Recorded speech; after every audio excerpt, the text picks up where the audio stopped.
શિક્ષક મિત્રો અને વાલીઓ, શું તમને ખબર છે કે આ શૈક્ષણિક વર્ષ 2026-27ની શરૂઆતમાં જ ગુજરાત સરકાર અને જીસીઆરટી દ્વારા એક મહત્વનો નિર્ણય લેવામાં આવ્યો છે?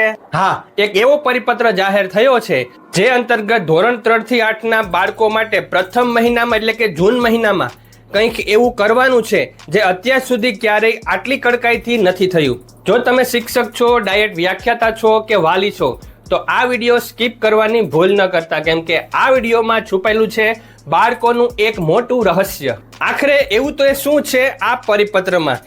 જીસીઆરટી દ્વારા બ્રિજ કોર્સ સાહિત્ય તૈયાર કરવામાં આવ્યું છે અને નવું ભણાવતા પહેલા પ્રથમ માસ દરમિયાન બાળકોને માત્ર ને માત્ર અગાઉના ધોરણનું પુનરાવર્તન અને બ્રિજ કોર્સ કરાવવાનો રહેશે. પણ ઊભા રહો, આ એક કોઈ સામાન્ય કોર્સ નથી. અત્યાર સુધી ઘણા નિયમો ફક્ત કાગળ પર રહેતા હતા, પણ આ વખતે એવું નહીં થાય. પરિપત્રમાં સ્પષ્ટ લખ્યું છે કે તમામ ડાયેટ વ્યાખ્યાતાઓએ શાળાઓની રૂબરૂ મુલાકાત લઈને આનું સઘન મોનિટરિંગ કરવું પડશે. એટલું જ નહીં, આ સ્ક્રીન પર દેખાતો QR કોડ જુઓ. આ કોડ સ્કેન કરીને સીધું ગૂગલ ફોર્મ ખુલશે. પણ મિત્રો ઊભા રહો, આમાં જે QR કોડ આપવામાં આવેલો છે તેમાં નીચે લખ્યું છે કે આ કોડ સ્કેન કરતા જ તમને એક ગૂગલ ફોર્મ જોવા મળશે. પણ જ્યારે મેં ગૂગલ ફોર્મ ખોલવા માટે QR કોડ સ્કેન કર્યો ત્યારે ગૂગલ ફોર્મ ન ખુલ્યું, પણ કંઈક અલગ જ ખુલ્યું. તે હતું બ્રિજ કોર્સ સાહિત્ય.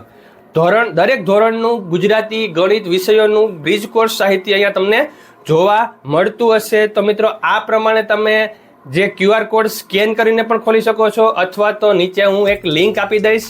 આ લિંક ઉપર ક્લિક કરવાથી સીધું બ્રિજ કોર્સ સાહિત્ય જીસીઆરટી દ્વારા જે ઓફિશિયલ આપવામાં આવેલું છે વર્ષ 2026-27 માટે તે ખુલશે, તો તેનો તમે ઉપયોગ કરી શકો છો. હવે આગળ વધીએ. પણ જ્યારે ડાયેટ વ્યાખ્યાતાઓ આવશે તેમને ગૂગલ ફોર્મ ભરવાનું હશે અને જેમાં ઓનલાઈન વિગતો ભરવી ફરજિયાત છે.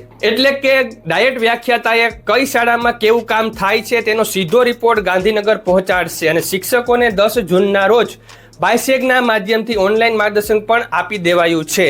તો શિક્ષક મિત્રો, આ નવો બદલાવ આપણા બાળકોના ઉજ્જવળ ભવિષ્ય માટે છે. આ માહિતી ગુજરાતના દરેક શિક્ષક અને દરેક સરકારી શાળા સુધી પહોંચવી જ જોઈએ. જો તમે આ પરિપત્રની PDF અને બ્રિજ કોર્સનું મટીરિયલ મેળવવા માંગતા હો તો નીચે એક લિંક આપી દીધી છે, ત્યાંથી તમે ક્લિક કરી પહોંચી શકો છો. ટેલિગ્રામ ચેનલ હાલ પૂરતું નીટ એક્ઝામ જે લેવાની છે તેને લઈને અત્યારે બંધ છે, પણ જ્યારે પણ ટેલિગ્રામ ચેનલ શરૂ થશે ત્યારે આપણે તેમાં પણ તે મટીરિયલ મૂકી દેશું. અત્યાર પૂરતું તમે નીચે લિંક આપી છે ત્યાંથી તમે ક્લિક કરી તમે એ મેળવી શકશો અને તમારા બ્રિજ કોર્સનો ઉપયોગ તમારી શાળામાં કરી શકશો.